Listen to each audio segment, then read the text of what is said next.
ఈరోజు మనం చాలా ఇంట్రెస్టింగ్ టాపిక్ గురించి మాట్లాడుకుంటున్నామండి. అదేంటంటే అద్దె గర్భం. ఈ మధ్యలో చాలా మంది కూడా వింటున్న టాపిక్ ఇది. దాన్ని సరోగసీ లేదా అద్దె గర్భం అని అంటామనమాట. చాలా మంది కపుల్ కూడా వచ్చి అడుగుతున్నారనమాట. మేడం మేము సరోగసీకి వెళ్దాం అనుకుంటున్నాము. మరి దాని రూల్స్ ఏంటి? రెగ్యులేషన్స్ ఏంటి? ఎవరికి చేస్తారు? తెలిసిన రిలేటివ్స్ ఉన్నారు. వాళ్ళకు చాలా ఇయర్స్ నుంచి పిల్లలు కాలేదు.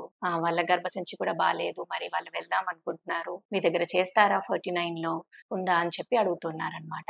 అలాంటి కపుల్స్ అందరి కోసం అసలు అద్దె గర్భం ఎలాంటి కపుల్ కి వెళ్తాము, గర్భం అద్దె ఇచ్చే ఆ లేడీస్ ని మేము ఎలా సెలెక్ట్ చేస్తాము అన్న టాపిక్ గురించి డీటెయిల్స్ ఈ రోజు మాట్లాడుకుందామండి.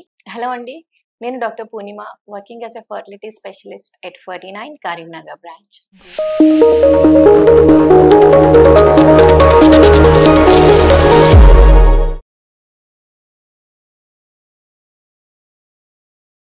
దీన్ని మనం ఇంగ్లీష్‌లో సరోగసీ అంటామనమాట. సరోగేషన్ అంటే వేరే వాళ్ళది మనం హెల్ప్ తీసుకోవడం అనమాట. సరోగసీ అని అంటాము. ఈ సరోగసీ ఫస్ట్ ఎవరికి చేస్తాము అని తెలుసుకునే ముందు అసలు సరోగసీలో ఉన్న టైప్స్ ఏంటి? అందులో మనం అసలు ఇండియాలో మనం ఏం అలో చేస్తున్నాము? ఇండియాలో ఉన్న రూల్స్ ప్రకారంగా మనం ఎలా చేయొచ్చు అన్నది మనం ఈరోజు ఫస్ట్ తెలుసుకుందాము. సో ఈ సరోగసీలో కూడా 2 రకాలు ఉంటాయండి. ఒకటి ట్రూ సరోగసీ, రెండవది జెస్టేషనల్ సరోగసీ అన్నమాట. ట్రూ సరోగసీ అంటే ఏంటంటే, ఇప్పుడు మనం సరోగసీలో జనరల్ గా ఏం చేస్తాము అంటే, ఆ సరోగేట్ మదర్ ఎవరైతే అద్దె గర్భం ఇచ్చే వాళ్ళు ఉన్నారో వాళ్ళని తీసుకొని, ట్రూ సరోగసీలో అయితే ఎగ్ వాళ్ళదే తీసుకుంటాం అన్నమాట. ఇప్పుడు ఎవరైతే పిల్లలు కావాలి అనుకుంటున్నారో వాళ్ళ హస్బెండ్ యొక్క కణాలని ఆ సరోగేట్ మదర్ ఎవరైతే అద్దె గర్భం ఇస్తున్నారో వాళ్ళ గర్భసంచిలో వేసేస్తాము. అంటే మనకు తయారయ్యే బేబీ ఎగ్ అన్నది ఆ సరోగేట్ మదర్ నుంచి వస్తుంది.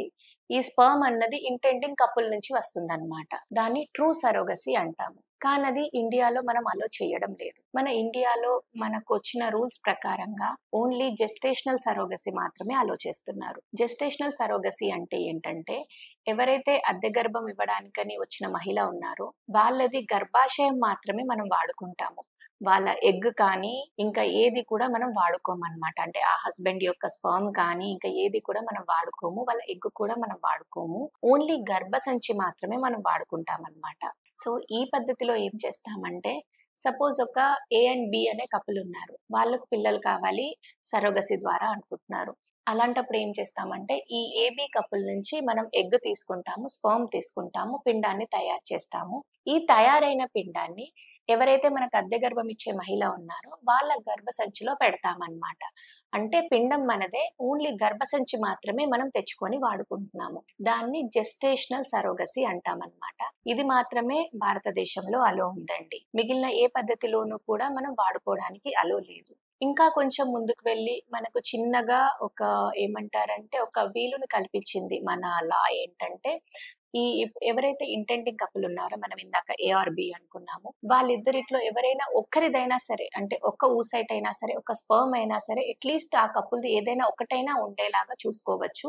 ఇంకొకటి బయట డోనార్ నుండి తీసుకోవచ్చు అనే అవకాశాన్ని కూడా మన లా అన్నది కల్పించిందండి. కాకపోతే అది అందరి కపుల్ కి వర్తించదు. దానికి కొన్ని రూల్స్ అండ్ రెగ్యులేషన్స్ ఉన్నాయన్నమాట.